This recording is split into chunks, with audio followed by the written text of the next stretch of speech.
Assalamualaikum warahmatullahi wabarakatuh. Perkenalkan, nama saya Dwi Artika Sari dari kelas 10 animasi B, nomor absen 10. Di sini saya ada pada tim produksi. Halo, perkenalkan nama saya Dwi Novita Sari dari kelas 10 animasi B, absen 11. Di sini jabatan saya sebagai tim produksi. Halo, perkenalkan saya Febriani Dwi Permatasari dari kelas 10 animasi B nomor presensi 12. Di sini saya menjabat sebagai tim riset dan juga skrip presentasi. Halo, perkenalkan nama saya Fibri Maharani, saya dari kelas 10 animasi B dengan nomor absen 13. Di sini saya menjadi tim produksi. Halo, perkenalkan nama saya Fitri Sudaning Anggraini dari kelas 10 animasi B nomor absen 14. Di sini saya akan menjabat sebagai manajer produksi. Perkenalkan, nama saya Garisa Tadain Selais dari kelas 10 animasi B nomor absen 15. Saya menjabat sebagai supervisor. Halo, perkenalkan nama saya Hilda Malia dari kelas 10 animasi B nomor absen 16. Di sini saya bertugas sebagai tim produksi.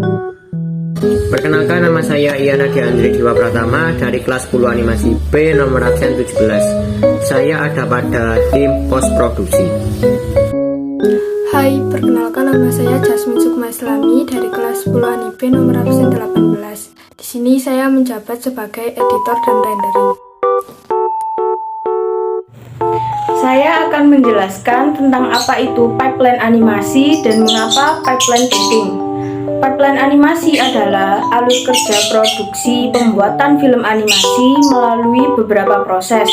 Pipeline animasi sangatlah penting karena jika sebuah proyek film animasi tidak menggunakan pipeline atau alur kerja, akan dipastikan proyek tidak akan berjalan dengan baik hingga selesai, bahkan proyek tersebut tidak akan terlaksana. Produksi merupakan suatu tahap yang dimulai dari suatu ide cerita, pengembangan cerita animasi, pembuatan konsep, desain karakter atau desain development, visual development, storyboard, serta animatic awal untuk mengetahui timing animasi secara keseluruhan. 1. Story script adalah menciptakan dan menulis cerita dalam bentuk naskah. 2. Karakter development dan desain adalah yang berfokus pada karakter atau berfokus pada settingan cerita animasinya secara keseluruhan. R&D atau Research and Development dibutuhkan untuk menguji efektivitas produksi animasi yang bersifat analisis supaya dapat berfungsi di masyarakat luas. Yang selanjutnya ada storyboard. Pada tahap ini, skrip cerita yang telah dibuat akan diterjemahkan menjadi panel-panel gambar yang diberi nama dengan storyboard.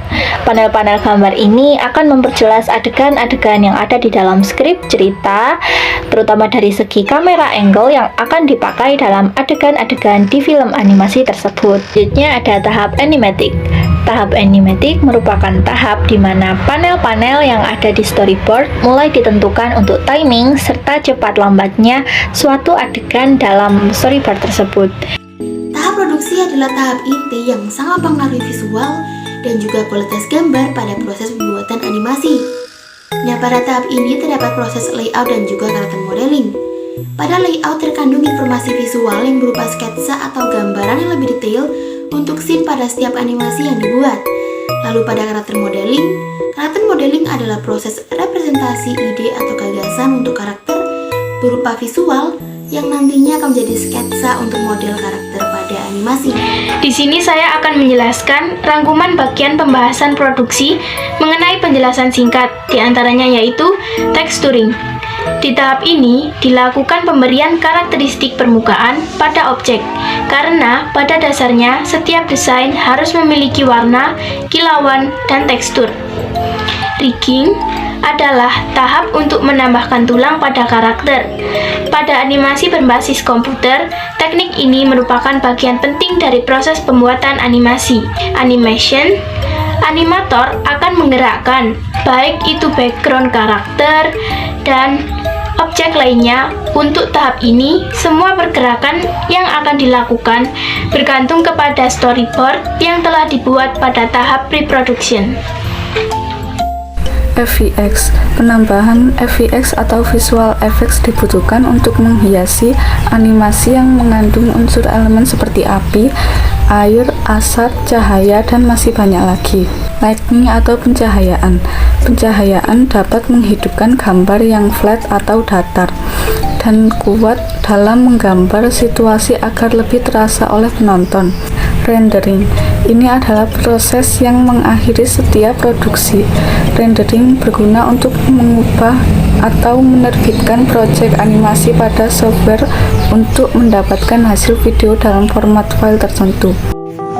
Post-produksi merupakan tahap di mana hasil animasi dari tahap produksi digabungkan ke dalam proses compositing, pemberian efek tambahan, pembetulan warna, pemberian audio, serta finalisasi sampai menjadi suatu produk animasi.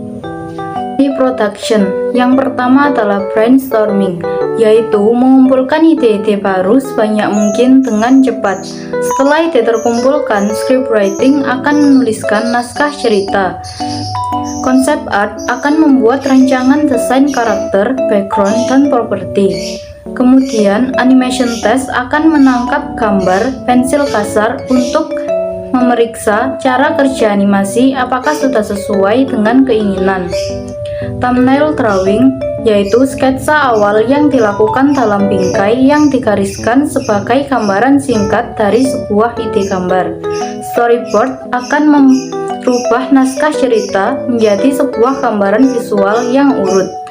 Animatic, yaitu draft kasar animasi yang terdiri dari panel storyboard sederhana yang dibatasi waktu dengan soundtrack sementara.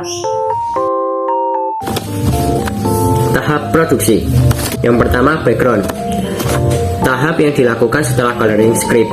Background sendiri adalah proses pembuatan latar belakang pada animasi. Ini dilakukan beriringan dengan voice acting.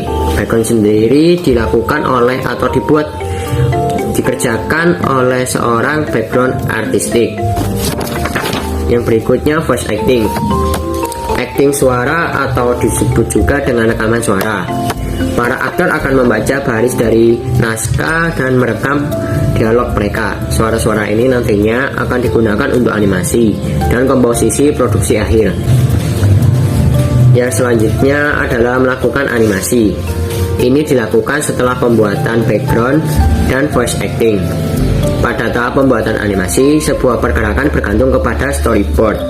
Pada storyboard, adegan sudah dicatat dengan jelas. Import bahan-bahan yang dibutuhkan seperti background, karakter, juga komponen atau objek lainnya. Animasi sendiri terdiri dari keyframe, embedments, land art, dan coloring. Yang pertama adalah keyframe. Keyframe adalah sebuah kunci pergerakan atau proses yang akan digunakan oleh animator atau dikerjakan oleh animator. Hal ini berisi kunci-kunci dari setiap pergerakan yang ada pada animasi nantinya. Embedments. Setelah membuat keyframe, selanjutnya adalah membuat susunan pergerakan yang telah ditentukan dengan keyframe. Embedments adalah gambar-gambar di antara dua pose atau lebih tepatnya keyframe yang menjadi kunci gerakan dalam pembuatan animasi. Yang selanjutnya, land art. Land art atau clean art adalah tahap di mana setelah menentukan dua tahap di atas tadi atau yang telah disebutkan tersebut, yaitu embedments dan keyframe. Ini berisikan gambaran bersih sebuah animasi yang siap untuk di coloring. Dan tahap yang terakhir adalah coloring. Coloring adalah proses perwarnaan pada karakter yang ada atau objek yang telah ditentukan agar gambar tidak terlihat hitam putih dan memiliki kesan yang lebih nyata. Yang terakhir, proses pasca produksi diantaranya yaitu 1. Compositing, merupakan proses menggabungkan elemen-elemen yang telah dibuat pada tahap produksi. Elemen-elemen tersebut disebut dengan layer. Selanjutnya yang kedua yaitu adalah rendering, proses akhir dari keseluruhan proses permodelan ataupun animasi komputer. Dalam rendering, semua data-data yang sudah dimasukkan dalam proses modeling, animasi, texturing, pencahayaan dengan parameter tertentu akan diterjemahkan dalam sebuah bentuk output tampilan akhir pada model dan animasi. Selanjutnya yang ketiga, yaitu color correction atau koreksi warna adalah proses tunggal yang melibatkan penyesuaian gambar untuk memperbaiki dan menutupi kesalahan yang terjadi pada saat pengaturan kamera serta untuk menarik lebih banyak informasi dari flat profiles. Selanjutnya adalah sound effect. Sound effect ini adalah suara-suara tiruan atau asli yang menampilkan tentang situasi yang sedang ditampilkan dalam sebuah adegan. Yang terakhir adalah background musik, memberi dukungan visual dalam video animasi. Dengan adanya background musik, maka kesan dan pesan visual dalam video akan semakin menonjol, sehingga konten video animasi mudah dipahami. Sekian dari saya, mohon maaf jika ada salah kata dalam perkataan atau perbuatan. Kurang lebihnya mohon maaf dan terima kasih. Wassalamualaikum warahmatullahi wabarakatuh.